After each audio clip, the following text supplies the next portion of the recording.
자,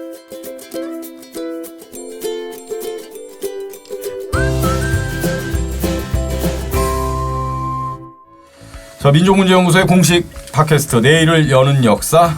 자, 그러면 베트남 전쟁 한국군 민간인 학살에 대한 이야기 두 번째 시간 이어가겠습니다. 반갑습니다, 여러분. 반갑습니다. 반갑습니다.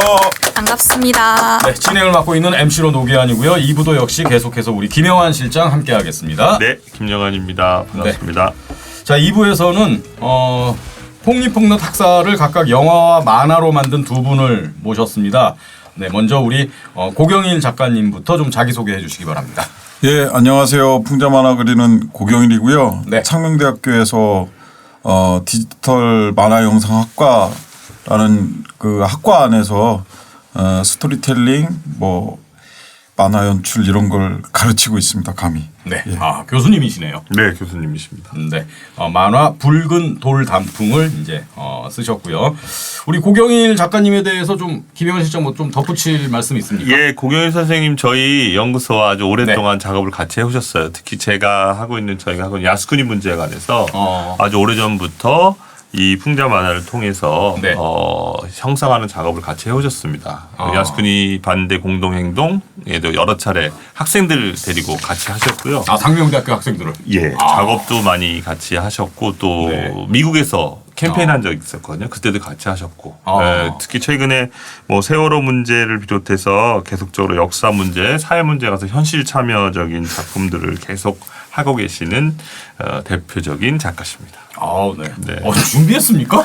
원래 제가 알고 있어요. 아니 무슨 책 보면 책날개에 저자 소개 있는 것 같이 그렇게 읽어보세요. 매우 안 너무 했어요. 잘하셨어요. 대단합니다. 깜짝 놀랐습니다. 제가 감사합니다. 이길보라 감독도 소개해드릴까요? 네. 일단은 먼저 자 그럼 이제 이번에는 영화 기억의 전쟁을 만든 이길보라 감독님 모셨습니다. 인사 좀 해주십시오. 네. 네, 안녕하세요. 저는 영화 기억의 전쟁 감독 이길보라고요. 네, 글을 쓰고 영화를 만드는 일을 하고요. 일단은 이 영화 기억의 전쟁은 이제 한국군 베트남전 당시에 있었던 한국군에 의한 민간인 학살에 대한 서로 다른 기억을 다루는 다큐멘터리 영화고요. 지금 현재 극장에서 상영 중이고 계속해서 관객들 만나고 있습니다. 그렇군요. 네. 우리 김영환 실장 이길보라 감독님에 대해서도 좀 덧붙일 말씀. 제가 작품 봤습니다. 아. 예, 이 기억의 전쟁 말고도요. 네. 반짝이는 박수 소리라고 장편 영화인데요. 가족의 이야기를 쓰셔서 그 영화입니까? 다큐멘터리입니다. 다큐멘터리 두 편 다. 예. 그래서 서울국제여성영화제를 비롯한 다수의 영화제에서 상을 수상하셨습니다. 검색했죠. 아닙니다. 제가 작품을 봤다니까요. 작품 봤다고 거기에 수상 경력이 나오진 않죠. 아니, 다큐멘터리에. 물론 이제 조사도 하죠. 그러니까요. 예, 그리고 초면이시죠 오늘? 예. 그러니까요. 아까 자세히 알려드릴까요? 그래도 준비 많이 하셨는데요. 네. 자, 그럼 오늘 이야기를 시작하겠습니다. 작품 이야기를 하기 전에 이제 두 분의 작품, 영화 기억의 전쟁도 그렇고 만화 붉은 돌단풍도 그렇고 폭리폭넛 학살을 이제 소재로 한 작품들인 거죠. 네. 폭리폭넛 민간인 학살 사건에 대해서 우리 김영환 실장이 조금 소개 좀 해주십시오. 예, 아까 일부에서도 말씀드렸지만 저도 한 베트남 전쟁 시기에 한 80여 군데에서 9천 명 정도의 베트남 민간인들이 한국군에서 학살당했다고 하지 않습니까? 근데 폭리폭넛 학살이라고 하는 것이 대표적인 학살 사건인데요. 68년 2월 12일에 베트남의 중부입니다. 꽝남성.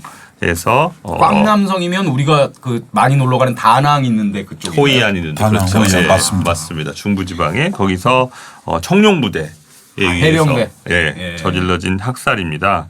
68년 2월 12일에 그래서 사실 그 부대는 그 미군과 이렇게 직접적으로 연계를 맡고 있어서 안전한 마을이라고 했던 곳인데 그곳에서 우발적인 사건에 의해서 청룡부대에서 70여 명의 민간인들이 학살된 사건이고요.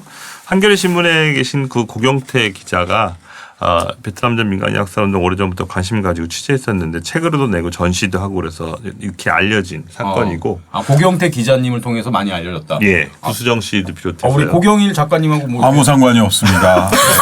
자꾸 강조하시면 시청자들 헷갈려요. 고경일 작가님 이것도 이걸 기사화하신 분이 고경태 기자님이니까 아무 관련 없습니다. 일반적인 네, 휴가실. 생긴 게 너무너무 달라서 아무 네. 상관없습니다. 심지어 고영태 기자님 전시 축하한다고 케이크를 저한테 갖다 주신 분이 계십니다. 그런 일들이 있었습니까? 너무 감사했죠. 예.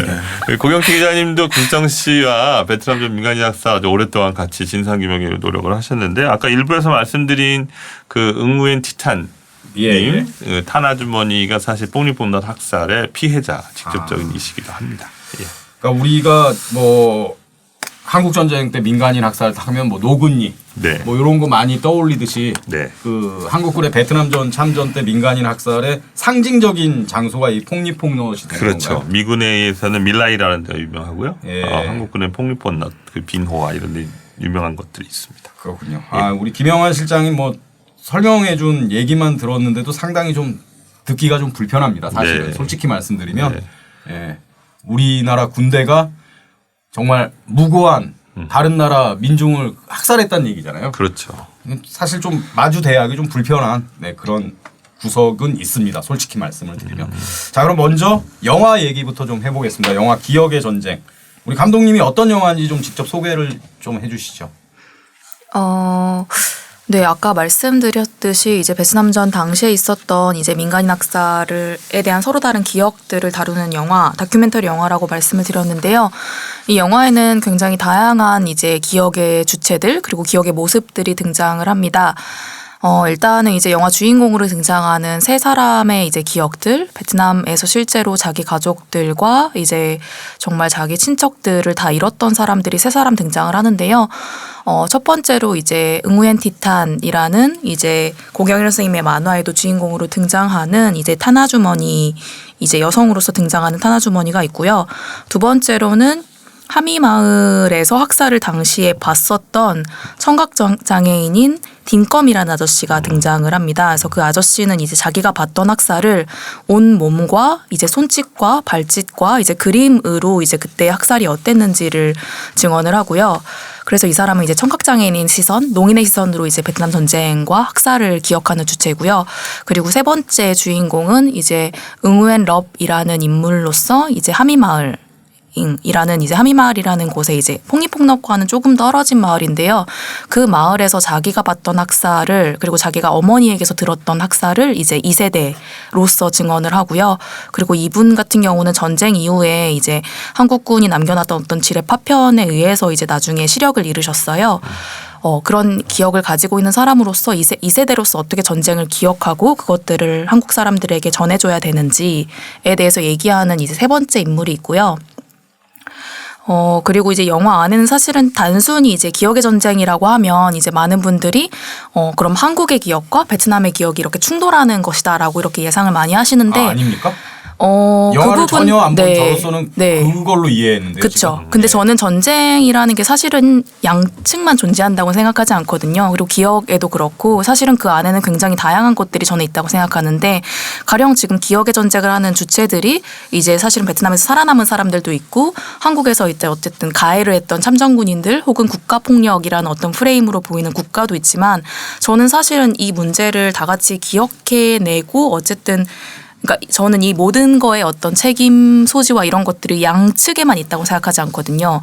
가령 이제 이 영화를 보시면 아시겠지만 영화 안에는 가령 이 문제를 계속해서 한국 사회에 제기해오고 국제사회에 제기해왔던 어떤 한국 시민사회의 노력도 있고 그리고 사실은 이 문제를 베트남 안에서 어떻게 기억할 것인지에 대한 논의를 해가면서 베트남 안에서 박물관을 만들면서 이제 기억을 해나가려는 주체도 있고 또 동시에 한국에서는 이제 강원도 화천에 그 월남 참전 용사회장 만남회장이라는 곳이 있는데 예. 거기에 가면 이제 한국 군인들이 실제로 오음리 강원도 하천에 있는 오음리에서 어떻게 훈련을 하고 거기에 가서 나라를 구했는지에 대한 어떤 뭐랄까 한쪽의 역사가 박물관이라는 형태로 기록되어 있어요. 그래서 그런 이미지들을 보여줌으로써 사실 기억이라는 것이 단순하게 양측이 부딪혀서 전쟁을 하는 게 아니라 정말 다양한 기억들이 이 사회에 지금 존재를 하고 이 사회를 지금 뭐랄까 20, 30대 여성으로서 이 문제에 대해서 다루는 우리들은 그럼 어떻게 기억해 나가야 하는 것일까라는 질문을 이제 여러 가지 기억들을 보여주면서 관객들로 하여금 그럼 나는 어떻게 이것들을 기억해 나가야 하는 것일까 하는 질문을 던지고 그리고 그 대답을 생각하게끔 만드는 영화라고 볼 수 있습니다. 네, 어려운 영화네요. 우리 그러면 고경일 선생님도 작품에 관해서 한 번만 계속 얘기하면 그러니까 좀 소개를 좀 해주시겠어요? 아니 우리 이길보라 감독님이 너무 말씀을 잘하셔가지고 사실 되게 비슷한 부분도 있고요. 네. 다른 부분도 있습니다. 근데 이길보라 감독님 같은 경우는 다큐고 거의 논픽션이잖아요. 네. 근데 저는 루프따주 만화라고는 하지만 픽션이 가미가 되고 가미하기도 너무 쉬운 거예요. 픽션이 어느 정도나 가미가 되어 있는 거죠? 예를 들면 거기 미군의 입장을 대변하는 할리 같은 경우는 돌아가셨거든요. 제가 만날 수가 없어요. 네. 근데 그걸 자료 수집을 한 다음에 제가 만나서 물어보는 것처럼 그 사람이 거기서 대사를 쭉 자기 그 연기를 하거든요. 환생해낸 거죠. 그렇죠. 제가 그려낸 거고 네. 거기에 이제 베트콩으로 활동하신 분 같은 경우에도 거의 여러분을 봤지만 잠깐 봤고 명확하게 그 만화 안에서 활동하는 거를 실제로 했던 사람을 만난 적은 없어요. 네. 그 역할 만든 거죠. 네. 네. 보신 분들은 알겠지만 이 구로사와 아키라 감독의 라쇼몽. 라쇼몽을 보고 그 기억을 가지고 기억의 편린들을 어떻게 하면 진실의 조각으로 맞출 수 있을까 하는 것이 전 구로사와 아키라 감독의 라쇼몽이었다고 생각을 하거든요.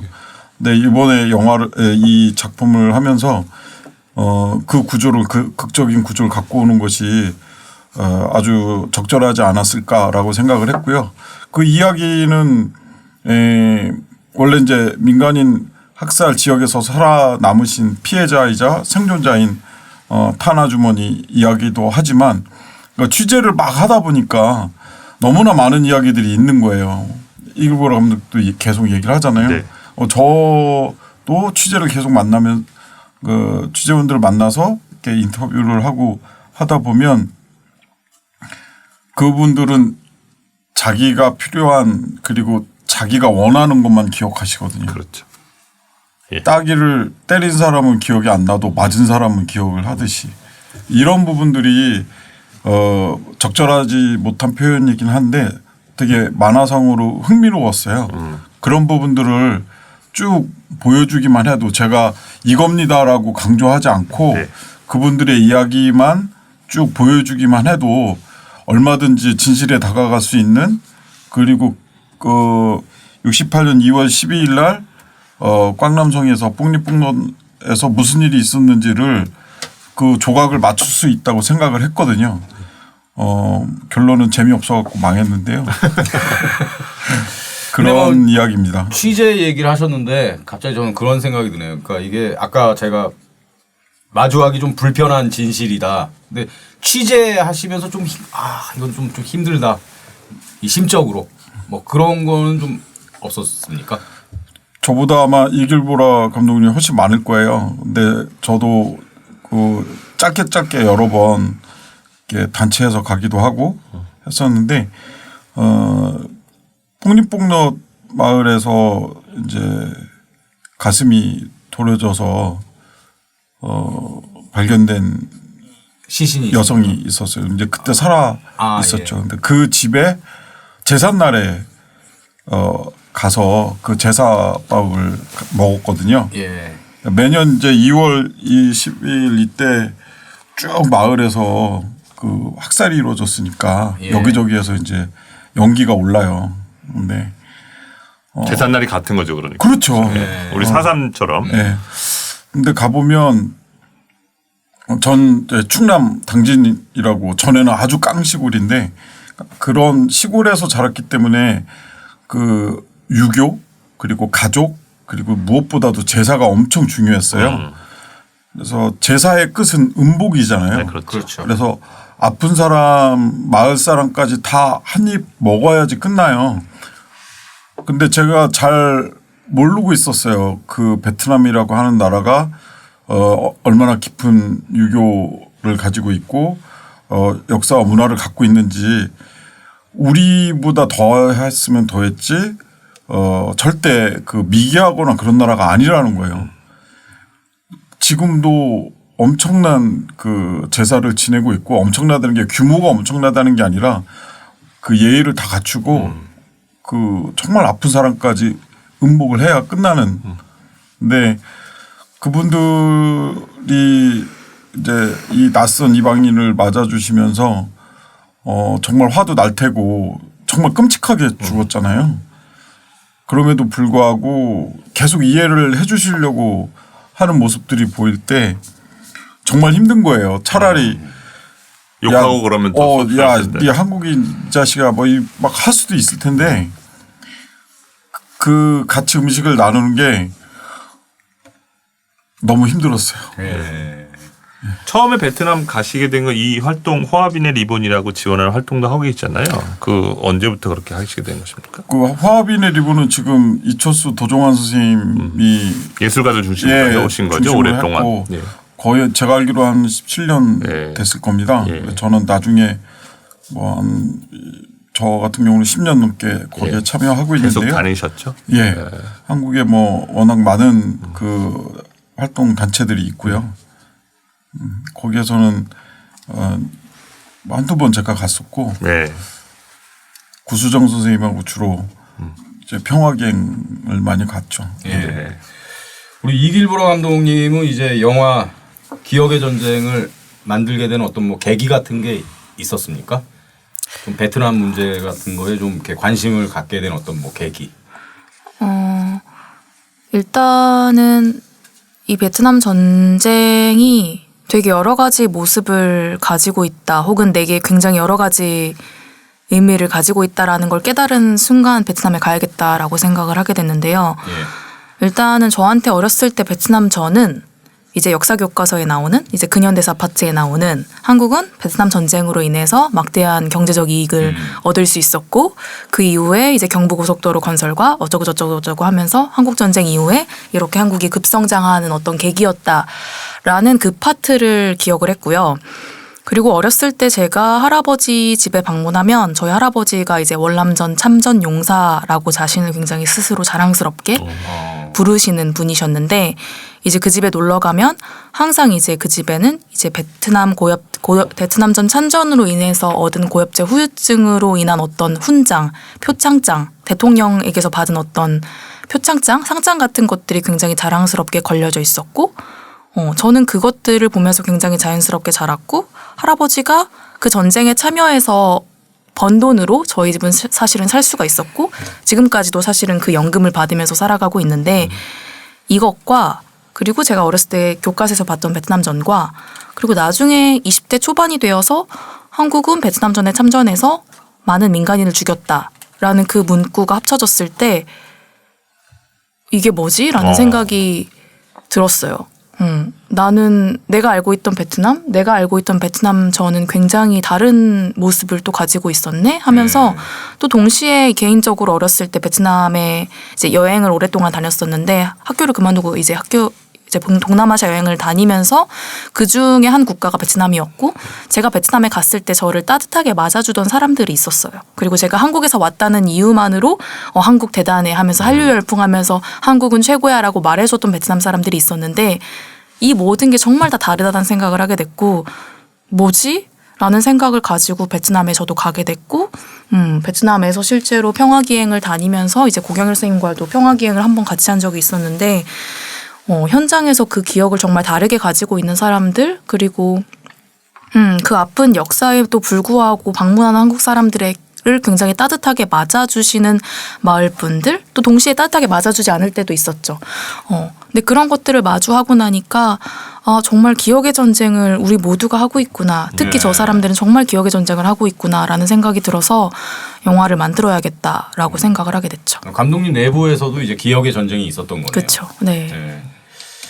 이 폭리폭롯 학살은 어떻게 알게 되셨어요? 사실 제가 좀 잘 몰라가지고. 네네. 네. 저는 이제 베트남 이제 책으로 알게 됐고요. 책으로 이제 맨 처음에 접하게 됐고, 그리고 나서 베트남에 갔을 때 이제 평화기행이라는 프로그램을 통해서 폭리폭롯에 있는 이제 이제 탄화주머니를 제일 먼저 만나게 됐고요. 그리고 나서 이제 다른 마을들에 가는 기회들도 있었고, 이제 평화기행 프로그램마다 어떤 때는 이제 하미마을과 뭐 폭리폭너스 방문하기도 하고, 어떤 때는 뭐 다른 성, 빈딘성이라든지 다른 한국군에 의한 학살이 있었던 어떤 성에 가기도 하거든요. 네, 그래서 그걸 통해서 이제 여러 마을들에 가게 되고 그 마을에서 살아남은 생존자들을 만나게 됐죠. 이 봉투폭로 학살은 여러 학살들 중에서 가장 증거가 명확하게 남아있는 곳이에요. 예. 그 고경태 기자가 계속 취재를 했고 미국에 가서 그 30년 동안 그 밀봉되어 있던 뭐 그게 몇 2급 비밀인지 1급 비밀인지 모르겠지만 그 봉인 해제돼 가지고 그걸 직접 찾아서 현장에 사진 가지고 다 주민들한테 확인을 받은 사건이거든요. 네. 그리고 우리나라에도 당시에 70년대에 68년 이 폭력폭로 학살 일어나고 나서 중앙정보부에서 조사를 한 기록이 있는 걸로 알고 있습니다. 그래서 지금 민변에서도 소송했죠? 그렇죠. 네, 소송을 제기했죠. 공개하라고. 아까 네. 우리 일부에서 네네네. 얘기했죠. 예, 맞습니다. 정보 공개를 요구하는 그런 그리고 소송을 진행하고. 국가배상도 요구하는 소송을 했습니다. 예. 근데 저는 제가 베트남 사람이면 대한민국이 참 싫을 것 같거든요. 예. 그러니까 이게 독립하려고 그런 거 아닙니까? 근데 계속 프랑스 들어왔다, 미국 들어왔다. 예. 그러면서 통킹만 사건 조작해서 전쟁이 일어나고. 예. 근데 아무 이해관계도 없는 한국군이 와서 민간인 학살하고. 또 지금은 이제 뭐 결혼 이주 여성도 우리나라에 많이 들어와 있는데 사실 불행한 그런 생활을 하는 이주 여성들도 많이 있잖아요. 그래서 저는 제가 베트남 사람이면 한국 사람이 오면은 상당히 좀 그게 좀 뭐라 그럴 것 같은데 뭐 그런 경우는 없었나요? 이게 조금 약간 터부시한다거나 이렇게. 아니요, 저는 모르겠어요. 이길보라 감독님 같은 경우는 더 현장에 저보다 오래 있었으니까 다른 아마 사례가 있을 거예요. 근데 저 같은 경우에는 어떤 인상을 받았냐면 이분들이 이제 근자에 들어서 몇 분이 정확하게 그 한국 정부에 대해서 사죄와 그 배상을 하라는 이야기들이 나오고 있는 거고요. 실제 만났을 때는 그런 이야기들을 안 해요. 근데 저는 그 이유를 이제 몇 가지로 보고 있는데 그건 저 개인적인 사견입니다. 예. 네. 뭐 베트남 정부에서 일단 그 이거를 미국과의 전쟁으로 보고 있고 베트남 전쟁이라는 용어를 쓰질 않아요. 미국의 전쟁으로 쓰고 있거든요. 항미 전쟁이죠. 네, 미국의 전쟁입니다. 시각이 완전히 다른 거죠. 그리고 승전국이잖아요. 예. 그리고 우리는 용병으로 간 거고 예. 그런 부분에서 미국에 대해서는 어떤 입장을 가지고 명확하게 있지만 한국에 대해서는 그렇지 않다라고 하는 것이 베트남 이제 관료들의 이야기거든요. 근데 저는 어떤 생각을 하냐면 되게 놀라운 건 그분들이 되게 시간이 걸리더라도 조사를 하고 있어요. 예. 지금 경제적으로 힘들고 그 전 인민들이 같이 먹고 살아야 되는 문제가 우선이잖아요. 근데 과연 베트남 사회가 소득이 1만 불이 되고 2만 불이 되고 3만 불이 됐을 때 그 시민들이 가만히 있을까? 제가 똑똑한 우익이라면 똑똑하지 않더라도 제가 보수고 우익이라면 지금 이 문제부터 명확하게 해결하고 가야 된다고 저는 생각해요. 그리고 제가 이제 베트남 중부에 있었을 때 이제 평화기행을 다니면 이제 여러 마을들에 가게 되는데 이제 한국 사람들이 굉장히 여러 번 방문했고 이제 주기적으로 방문해서 이제 제사도 같이 드리고 이제 향을 올리고 한 마을들이 있고 실제로 여전히 베트남 중부에는 한국 사람들이 들어갈 수 없는 마을들이 실제로 있고요. 아, 그래요? 네. 그리고 저는 이제 어떤 마을에 들어갔을 때 그때 아마 비노아 마을이었던 것 같은데 비노아 마을에 들어갔을 때 마을 사람들이 한국인들의 인사를 받지 않았던 마을이 있었던 걸로 저는 기억을 하거든요. 그러니까 실제로 제가 신짜오하고 인사를 되게 이렇게 공경하게 했을 때 이렇게 굉장히 이렇게 했을 때 어떤 분도 인사를 받아주시지 않았어요. 저희가 한국 사람임을 너무 잘 알고 있고 한국인 단체 관광버스가 와서 이제 이 사람들이 와가지고 장학금도 전달하고 누구도 만나는구나를 다들 알고 있었음에도 불구하고 한국 사람이기 때문에 인사를 받지 않고 차갑게 지나가는 분들이 있으셨는데 굉장히 마음이 복잡한 순간이더라고요. 그러니까 저는 한국에서 왔고 저희 할아버지가 이 전쟁에 참여했고 어쨌든 저희 할아버지와 이 제가 속한 국가가 돈을 굉장히 많이 벌었기 때문에 정말 복잡한 마음으로 저는 평화기행에 왔다 갔다 했었던 것 같아요. 사실 저도 그 감독님 영화에 나오는 주인공 세 분 중에 한 분 만난 적 있거든요. 그 팜티와 할머니 아들 눈 실명하신 네, 분이잖아요. 아저씨, 네. 그 할머니 살아계실 때 갔었어요. 저 2012년에. 그분이 그러니까 그 마을에서 학살을 피했는데 자식들이 다 죽었잖아요. 그죠? 그래서 네. 큰아들은 그때 마침 피해 있어가지고 살아남았고 그런데 이제 나중에 지뢰에 의해서 실명을 하셨고 그랬는데 저희들 찾아갔을 때 그 할머니는 이제 구성시당 매년 다니시고 하니까 되게 반갑게 맞아주셨는데 그 큰아들이 화나가지고 안 오셨었거든요. 처음에 저희 왔는데 2012년인데 근데 이제 저도 오랜만에 뵈니까 되게 많이 늙으셨더라고요. 그분도 맞아요. 지금 10년 가까이 됐으니까. 맞아요.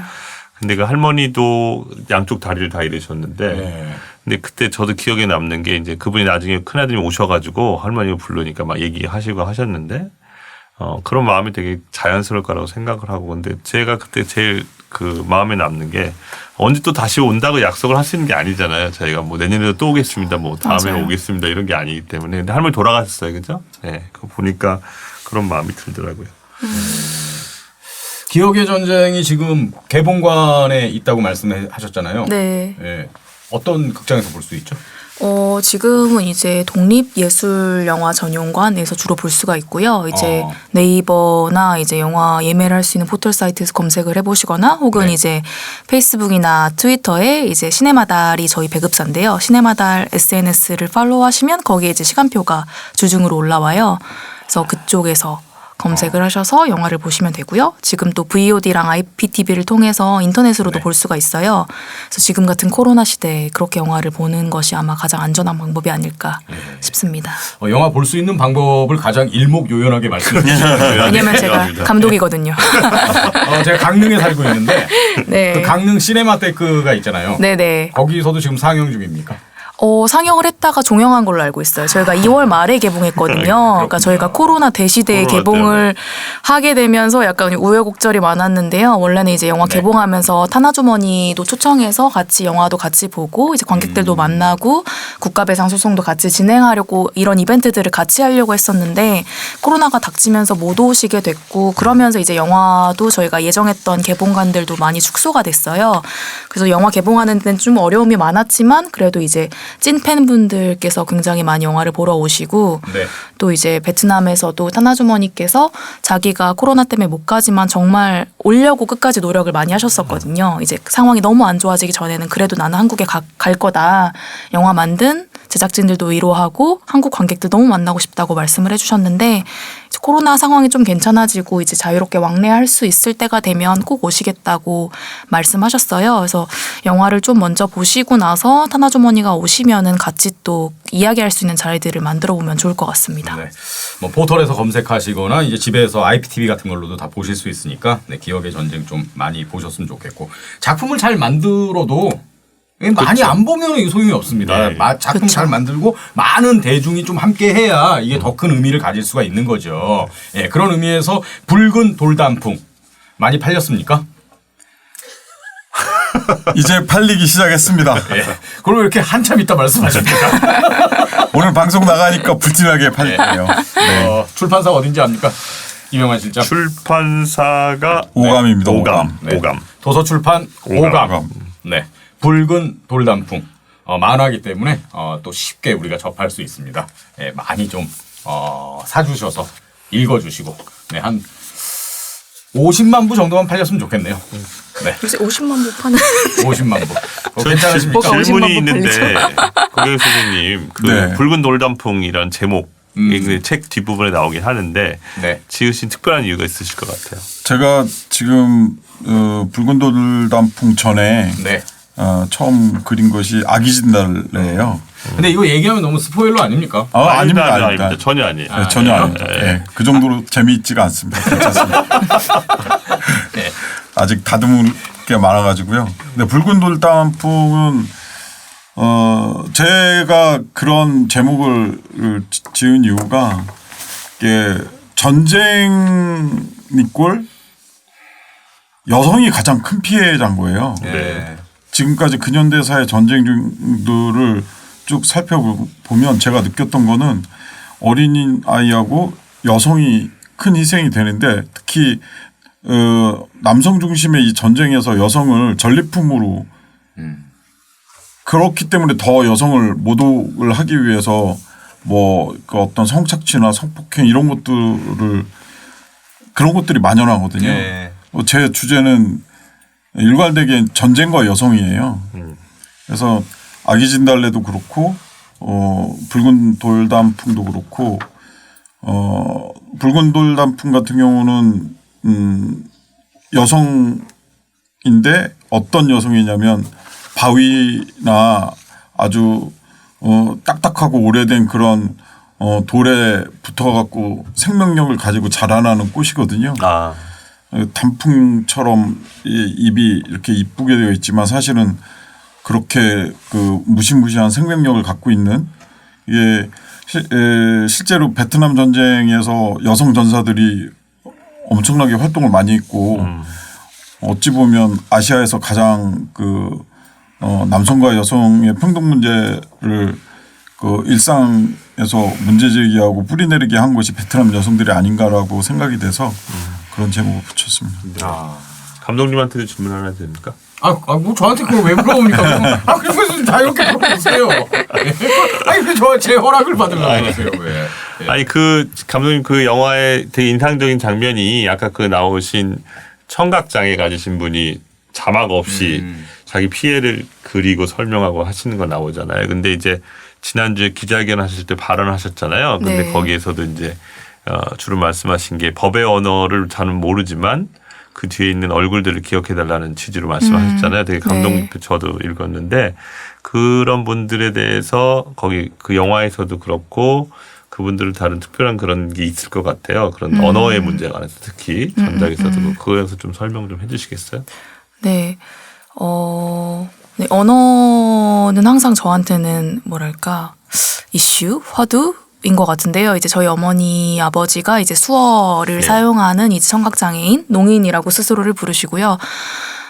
일단은 그 아래서 제가 자라서 제가 첫 번째로 배운 언어는 이제 수화 언어였어요. 네. 수어였고 저는 이제 두 번째로 이렇게 음성 언어를 배우게 됐는데 그러면서 이제 제가 저는 이제 두세 개를 왔다 갔다 하면서 두 가지 언어를 왔다 갔다 하면서 자라게 됐고 그러다 보니까 이제 어디를 가면 항상 제가 만나는 사람들은 이제 농인을 굉장히 자연스럽게 만나게 되죠. 수화 언어를 사용하는 사람들을 가장 빨리 캐치하게 되고 보게 됐는데 그래서 제가 베트남에 갔을 때 하미 마을에서 이제 딩검 아저씨, 수어를 사용하는 딩검 아저씨를 만나게 됐고 사실 그 아저씨가 사용하는 언어가 이제 수어가 아니라 홈사인이에요. 그러니까 사실 수어라는 것도 이게 언어이기 때문에 공식적으로 다른 사람들과의 소통 과정을 통해서 학습해야 되는 거거든요. 우리가 마치 엄마한테 입으로 엄마가 옹알이를 하면 우리가 이제 음성 언어를 엄마를 통해서 배우는 것처럼. 네, 하지만 이제 그분 같은 경우는 하미마을에서 태어나서 자기 혼자 청각장애인이었고 그래서 자기 혼자 자기의 어떤 체계를 만들어서 사람들과 대화를 하는 그러니까 자기만의 홈사인을 만들어서 대화를 하시는 분이었는데 이분과 만나서 처음 저희가 소통을 시도했을 때 이제 너무 신기했던 건 다른 베트남 학살 희생자들이라든지 아니면 생존자들을 만나면 어쨌든 통역을 통해서 이야기를 듣게 되잖아요. 근데 이분 같은 경우는 사실은 직접적으로. 이분의 이야기를 통역할 수 있는 사람이 아무도 없는 거예요. 그러니까 있죠. 가족들도 통역할 수 있지만 완전히 100% 통역할 수는 없는 거예요. 그러니까 이게 어떤 통역사가 있는 게 아니니까. 그러니까 그래서 이분을 딱 만났을 때 물론 저도 맨 처음에 막 그렇게 소통을 잘하진 않았지만 이분이 사용하는 어떤 게 엄마고 이분이 사용하는 어떤 게 아빠고 뭐가 여자고 뭐가 총이고 이런 것들을 어떤 기본적인 것 사인을 알아챘을 때 그 뒤에는 이제 자연스럽게 술술술술 이야기가 통역사 없이 소통이 되는 거예요. 그러니까 저희 제작진들은 정말 그분과 대화할 때 훨씬 더 오히려 이제 저희 영화에 나오는 응우의 티탄이라든지 아니면 다른 인물들보다 사실은 더 소통이 잘 된다고 느꼈다고 해요. 그러니까 저도 실제로 그랬고요. 그래서 이제 그분을 만나서 이렇게 소통을 하면서 이분의 시선으로 전쟁을 기억한다면 전쟁은 과연 어떻게 다르게 보일 것인가? 아까 여성 이야기를 해주셨는데 여성의 시선으로 전쟁을 바라볼 때 확실히 전쟁이 다르게 보이는 것처럼 어린아이 시선으로 봤을 때 혹은 청각장애인의 시선으로 봤을 때 시각장애인의 시선으로 봤을 때 전쟁은 어떻게 다르게 기억될 것인가? 보일 것인가? 라는 질문이 저를 사로잡았고 그래서 이제 딩검 아저씨를 주인공으로 삼으면서 이제 어떻게 하면 이 아저씨가 가지고 있는 기억을 보여줄 수 있을까라는 고민을 하면서 자막 문제를 되게 많이 고민했던 것 같아요. 네. 이 사람의 언어 자체를 제가 완전히 자막으로 통역할 수 없는데 왜냐면 제가 100% 이해하는 게 아니잖아요. 그럼 어디까지 어떻게 전달할 것인가? 혹은 우리는 왜 항상 들리는 청인이라는 이유로 모든 것들을 100%다 제공받아야 되는 걸까? 이분들의 언어에 우리가 가닿으려고 노력해야 되는 건 아닐까? 라는 생각이 들었고 그래서 이제 영화 일부분 초반 부분은 자막이 없는 버전으로 그렇죠. 해서 관객들로 하여금 왜 자막이 없지? 무슨 말을 하고 사고 있는 아닌가 거지? 뭐. 무슨 말을 하고 있는 거지? 총 같은데 하면서 이제 그분의 언어를 이해하는 어떤 시간들을 영화 안에 장치로서 해놨어요. 그래서 네. 그 부분이 인상적이었다고 많은 분들이 말씀하시더라고요. 예, 그런 것 같더라고요. 땅에다가 그러니까 한국군 태극기 그리고 미국 성조기 그리고 베트남 깃발 그리고 같은 편이었다. 네. 그런 식으로 상상을 이렇게 관객들로 한번 불러일으킨 것 같더라고요. 이 부분에 대해서는 제가 다큐멘터리 기억의 전쟁을 전혀 보지 못했기 때문에 네. 네. 보시는 걸로. 앞으로 오늘 당장 보시는 거예요. 무식한 질문 하나 해도 됩니까, 감독님? 네네. 아니, 상당히 무식한 질문입니다. 괜찮습니다. 네. 기억의 전쟁이잖아요. 네. 이게 뭐 단순한 어떤 선과 악의 기억의 그런 게 아니라 아주 복잡 다단한 어떤 기억들의 충돌이라고 아까 얘기하시지 않았습니까? 네. 어떤 기억이 그러면 승리를 해야 한다고 보십니까? 이게 되게 올바르지 않은, 그러니까 저는 이 질문이 되게 쉽다고 생각해요. 그러니까 왜냐면 제 질문이요? 왜냐면 많은 분들이 영화를 보시고 나서 관객분들이 많이 물어보시거든요. 네. 해결 방안이 뭐냐? 명확한 해결 방안이 뭐냐? 어떻게 기억해야 되냐? 네. 근데 저는 그 누구도 답을 내릴 수 없다고 생각해요. 그리고 아주 명확한 해결 방안이라는 건 없고 결국 계속해서 고민하고 투쟁해 나가고 그것들을 행동으로서 우리가 계속해서 보여줘야 되는 문제라고 생각하거든요. 이렇게 기억하면 된다. 예를 들어 독일 나치 그 청산을 예를 들어 독일이 이렇게 기억하고 있는데 그게 100% 올바른 거라고 우리는 얘기하지 않잖아요. 계속해서 독일은 어쨌든 사과를 하고 있고 계속해서 어떤 다른 액션으로 어떤 사과의 액션들을 계속해서 해나가고 있는데 저는 한국 역시 이제 어떤 베트남전 민간인 학살 생존자들이 요구하는 것들이 여러 층위가 있죠. 가령 한국의 어떤 공식적인 사과 그리고 배상 그리고 어떤 교육 이런 것들이 있는데 사실은 이런 것들이 다 된다고 그 학살이 사라지는 건 아니라고 생각해요. 영화 안에서도 이제 러브 아저씨가 얘기하시거든요. 다 지났을 뿐이야. 네가 물어보니까 나는 그냥 얘기할 뿐이야. 할아버지가 한 잘못은 할아버지가 어떤 갚아야 되는 거고 아들이 갚을 수 없다. 딸이 갚을 수도 없고 며느리가 갚을 수도 있는 게 아니다. 할아버지가 한 잘못은 할아버지가 책임을 져야 되고 아들이 한 것은 아들이 책임을 져야 된다라고 이렇게 말씀하시는 부분이 있는데 저는 그 대사에서 어떤 한순간에는 위안을 받았던 순간이 있거든요. 아, 나는 참전군인의 손녀지만 내가 그렇게 죄책감을 가지지 않아도 된다는 말이겠구나라고 처음에는 이해를 했는데 나중에는 편집을 하면서 그 대사를 계속 보다 보니까 내가 아무리 영화를 열심히 만들어도 내가 아무리 영화를 만들어서 관객들이랑 이런 이야기들을 계속해도 학살이 있었다는 사실은 계속해서 지워지지 않을 것이다. 우리는 계속해서 이런 행위들, 만화를 만들고 영화를 만들고 이런 팟캐스트를 녹음을 하면서 계속해서 이야기를 하는 수밖에 없겠구나라는 생각을 하게 되는 것 같아요. 저는 그럼에도 불구하고 저도 이길보라 감독님의 그 작품 보면서 그 대목에서 똑같이 느꼈는데 한편으로는 이길보라 감독님 같은 이런 젊고 그리고 전혀 모를 것 같은 신세대들이 자기들이 취재를 준비하고 전체 기획을 해서 그런 현장을 갔단 말이죠. 역사 속으로. 이렇게 찾아간 젊은 사람들이 있었기 때문에 그분이 그런 얘기를 할 수 있었던 거지. 그런 걸 찾아가지 않으면 그런 얘기를 해주지도 않고 들을 수도 없는 거죠. 만일 그런 식으로 그냥 어떻게 단순하게 그 러브 아저씨 이야기 그대로 그냥 아버지의 죄는 아버지의 몫이고 할아버지의 죄는 할아버지의 몫이다 하는 걸 그대로 일본에다가 똑같은 지지해서 거죠. 얘기하면 네.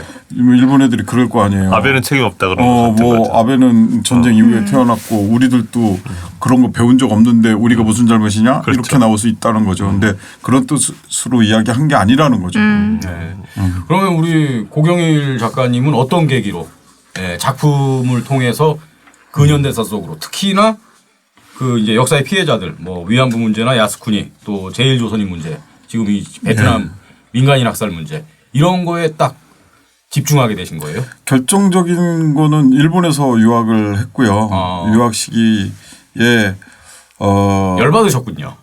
열받는 사건이 있었죠. 네, 여러 사건이 있었는데 97년도였나요? 그 새로운 역사 교과서를 만드는 모임이 만들어진 거죠. 세영호. 근데 텔레비전에 나온 거예요. 근데 텔레비전에 나올 때부터도 되게 걱정을 했어요. 새로운 역사 교과서를 만드는 모임이 만들어지는 이유는 뻔한데 설마 했는데 일본군 위안부 문제에 대해서 이제 밤샘 토론하는 그런 유명한 방송이었어요. 아사마데 나마테레비. 그렇죠. 아 역시 일본 통이에요. 뭐 얘기만 하면 일본에 관해서는 그냥 다 나옵니다. 아침까지 생토론회 이런 끝장토론. 끝장토론이에요. 근데 거기에 그러니까 일본군 위안부 문제에서 이것이 문제다라고 하는 게 아니고요. 일본군 위안부는 있었나 없었나를 가지고 나온 거예요. 아 토론 주제가 너무 깜짝 놀랐어요. 그냥 일본군 위안부는 없었다라는 이야기를 하기 위해서 열린 그런 토론회 같았거든요. 아니나 다를까 나와가지고 뭐 그 사람들 뭐 유명한 사람들이에요. 그 도쿄대학교 경제학부의 후지오카 노부카츠. 후지오카 노부카츠. 네. 그리고 만화가도 나왔어요. 고바야시 요시노리. 근데 아니 이 사람은 역사학자들도 아니에요. 근데 나와가지고 난리가 난 거예요. 아니 뭐 돈을 벌었다고 하더라. 아버지가 보냈다고 하더라. 조선 사람이 다 팔아먹었다고 하더라. 뭐 그런 얘기 하더라를 그냥 공영방송에서 막 뿌려버리니까 제가 너무 충격을 받았죠. 그래서 첫 번째 전시가 일본군 위안부 전쟁 책임에 대한 전시였고 그 토론회를 보고 분연이 일어나신 거군요. 분노가 작품을 만든다고. 명언입니다. 분노가 작품을 만든다. 근데 되게 흥미로웠던 것이 그 일개 유학생이 전시를 하는데 그 교직원들이 기자회견을 하라는 거예요. 이거는 기자회견해도 된다고 그래서 이슈가 되니까. 누가 했는데 아사히나 뭐 요미우리 많이 왔어요. 그러고 나니까 협박장이 오는 거예요. 그렇죠. 협박장이 어떻게 오냐면 끊임없이 와요. 그러니까 이때는 메일이 없으니까 저희 그 지도 교수님 연구실로 팩스로 오거든요. 어떻게 오냐면 팩스 종이가 떨어질 때까지 전국에서. 그래서 이렇게 문을 쫙 열면 눈이 쓸리듯이 쫙 그렇게 많이 와요? 이렇게 많이 와요.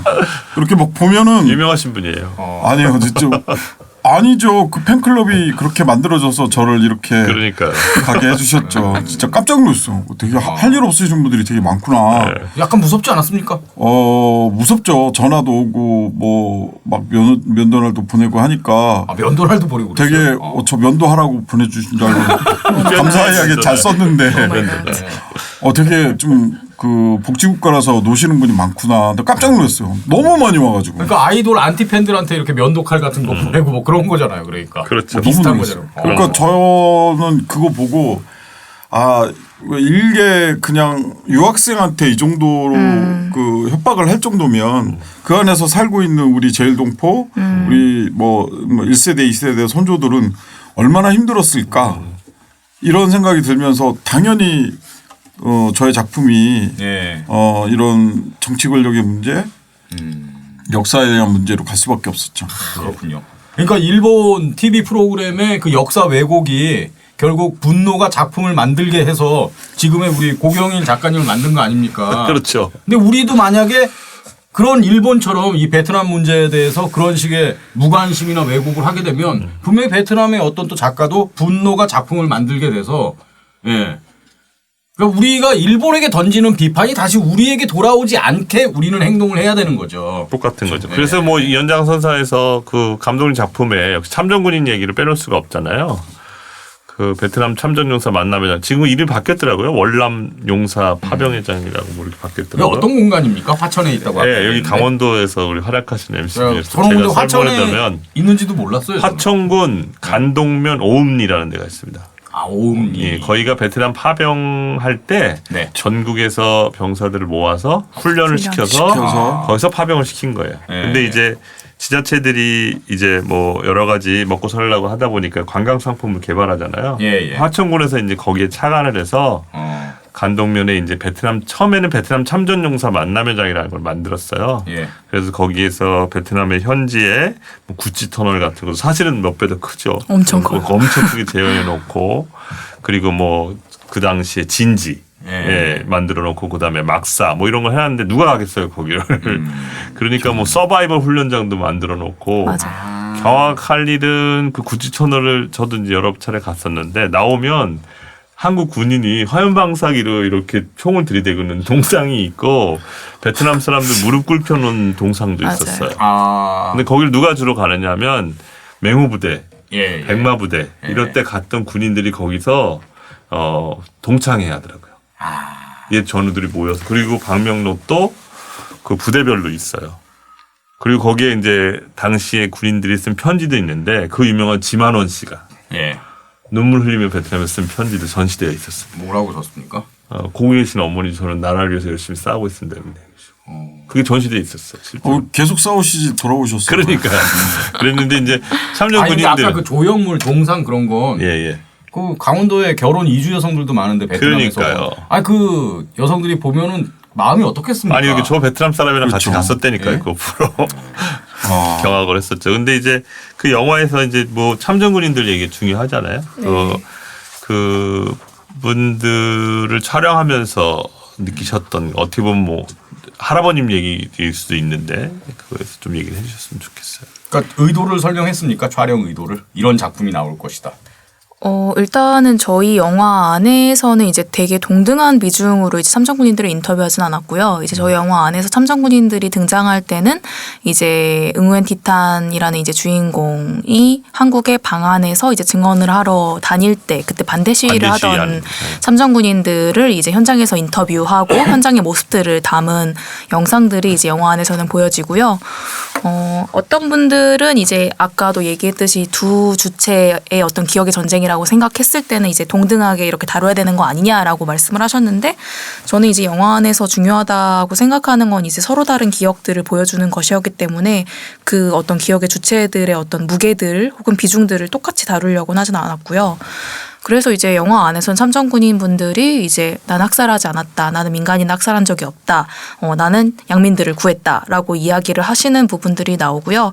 실제로 저희 영화는 사실은 영화를 만들기까지가 반, 그리고 그 영화를 또 배급하면서 이제 반의 여정이 시작이 되는데 저희가 이제 영화제를 통해서 이제 인천에서 상영할 기회가 있었는데 그때 제가 이제 개인적으로 저는 외국에서 유학을 하고 있어서 그때 상영 장소에는 없었지만 그때 당시에 반대 집회, 참전군인들에 의한 반대 집회가 굉장히 크게 있었고요. 실제로 그 저희 영화를 이제 상영 저지를 하기 위해서 상영관 안까지 들어오셔서 이제 들어 누우시고 실제로 이제 영화제 관계자분들이랑 이제 굉장히 큰 소동을 일으킨 사건이 있었는데 그 정희진 여성학자, 평화학자 선생님이 저희 영화를 상영하고 이제 이야기하는 자리에 오셔서 그런 얘기를 하셨어요.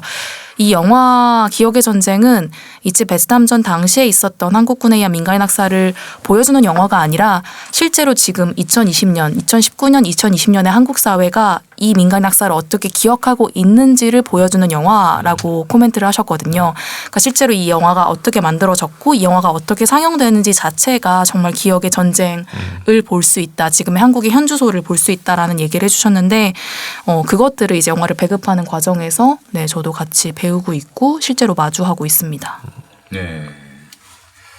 우리 이길보라 감독님도 그 붉은 돌단풍 네. 읽으셨습니까? 네, 읽었습니다. 지난 주말에 황금 연휴에 읽었고요. 한 두 줄 평 정도 해주신다면. 저는 너무너무 신기했던 게 저는 이제 같은 주인공이 등장을 하잖아요. 그렇죠. 실제로 저희 영화에 같은 정말 똑같은 주인공이 주인공으로서 타나주머니. 네, 타나주머니가 주인공으로 등장하는데 너무 흥미로웠던 건 이제 책장을 딱 넘기는데 타나주머니가 한국어를 쓰시는 거예요. 그러니까 저희 영화에서는 이제 전 실사니까 베트남어를 쓰시고 저희는 자막을 항상 통역을 통해서 이야기를 보는데 아 그게 신기할 수 있겠네요. 그러니까 네, 분명히 타나주머니인데 타나주머니가 한국어를 쓰시니까 그게 그렇죠. 너무 처음엔 적응이 안 돼서 이 캐릭터는 뭐지 하면서 계속 봤던 것 같아요. 근데 그런 면에 있어서는 만화가 편하네요. 그러니까 만들기 그러니까 그냥 그리면 그럼요. 되니까. 그러니까 픽션의 요소가 있으니까 어쨌든 어떤 다큐멘터리 요소를 밑바탕으로 하지만 픽션의 요소를 가미해서 이제 만화를 그리니까 더 다양한 가능성 같은 것들을 봤던 것 같아요. 실제로 이제 네 명이서 모이기 굉장히 힘든데 왜냐면 아까 얘기했던 찰리는 사실 돌아가셨으니까 사실 그분을 다큐멘터리 영화로 만든다고 하면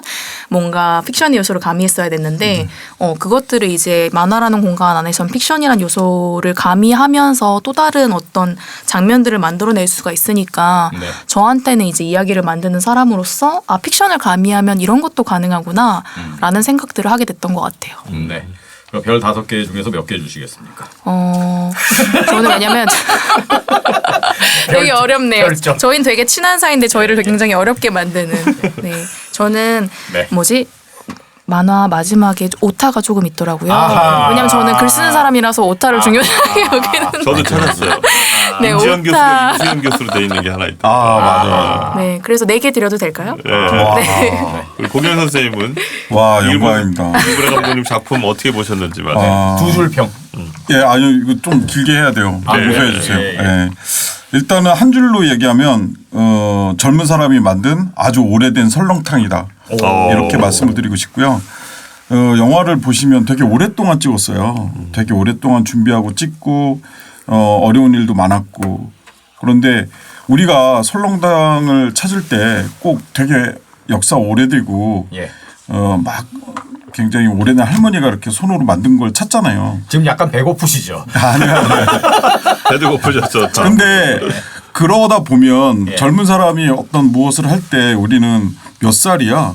얼마나 해봤어? 이거부터 따지거든요. 아. 근데 이런 그 예술 작품을 과연 그렇게 척도할 수 있을까? 근데 그걸 과감하게 보여준 감독님이라고 생각을 하고요. 이 아까도 얼핏 와서 이제 이야기를 하면서 정말 그 감독님 본인 자체가 굉장히 속도 깊고 그리고 이 영화를 어떻게 만들어야 될지 시스템을 잘 아시는 것 같아요.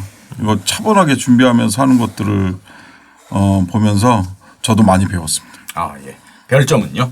네, 별점은 5개. 예. 미안하죠. 아니요. 아니요. 저는 4개도 너무 먼저 감사하고요. 하실 걸.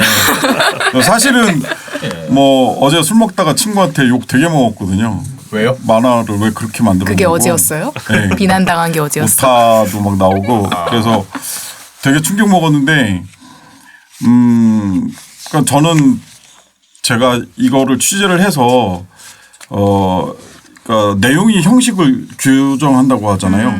이게 만화가 될 수도 있지만 애니메이션이 될 수도 있고 영화도 될 수 있거든요. 예. 그렇죠. 그래서 스토리텔링이 제일 중요해서 이걸 날리기 전에 지금 몇 년째 작업을 해왔는데 그래서 만화로 2권을 만든 거예요. 예. 근데 이제 전문가 입장에선 되게 부족하고 상업적으로 재미가 없을 수 있는데 근데 그 진정성을 이길보라 감독님이 조금이라도 알아주니까 네. 너무 감사했는데 또 이 자리에서 두 분이 좋게 봐주시는 것 같아서 힘이 납니다. 저도 만화 보면서 라쇼몽으로 생각했습니다. 아 그러자 아끼라. 네. 누구의 증언 누구의 역시 증언 그 누구의 증언. 훌륭한 독자. 친일파란 얘기가 있어요.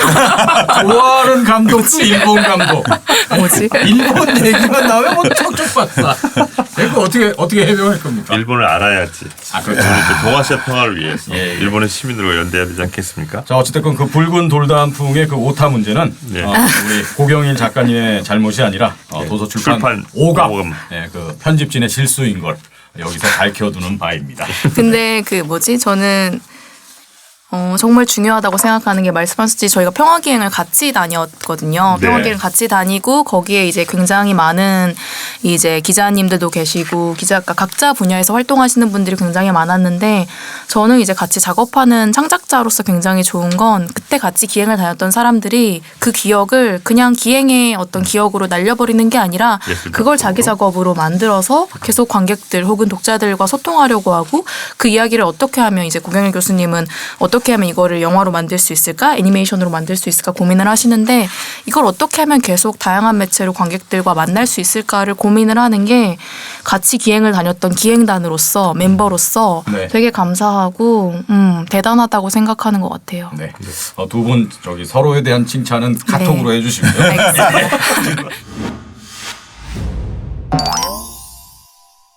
마지막으로 두 분이 이제 앞으로 계속 작품 활동을 하실 텐데 앞으로의 작품을 통해서 우리 사회에 좀 전하고 싶은 메시지는 어떤 건지 먼저 우리 감독님부터 좀 얘기 좀 해주시죠.